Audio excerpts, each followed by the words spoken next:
Bu O'zbekiston Respublikasi fuqarosiga beriladigan xorijga chiqish uchun bo'lgan pasporti.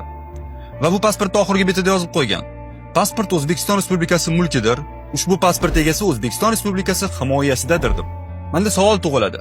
3 yoki 4 million atrofida xuddi shunaqa pasporti bo'lgan vatandoshlarimiz Rossiyada ishlab yashab yurgan. Nimaga ular haligacha himoyaga muhtoj? Nimaga haligacha internetda juda ham ko'p videolar chiqib yotibdi, qanaqa ularga noqonuniy harakatlar qilinayotgani, qanaqa bosimlar qilinayotgani, qanaqa do'pposlashayotgani, ayniqsa politsiya va davlat tomonidan. Hattoki o'tda fuqaroligini olgan yoki o'tda ofitsialni ishlaydigan o'zbeklarga ham. Nimaga bu vaziyatga umuman biz jim turibmiz? Tushunaman. Rossiya agressiv davlat va u bilan bo'lgan nizolar bizga kerak emas, meni fikrim bo'yicha. Shuning uchun ham balkim amaldorlarimiz bu vaziyatga ko'p aralashmaslikka harakat qilishar. To'g'ri-da, Ukrainani kuni boshimizga tushishini amaldorlarimiz ham xohlashmaydi.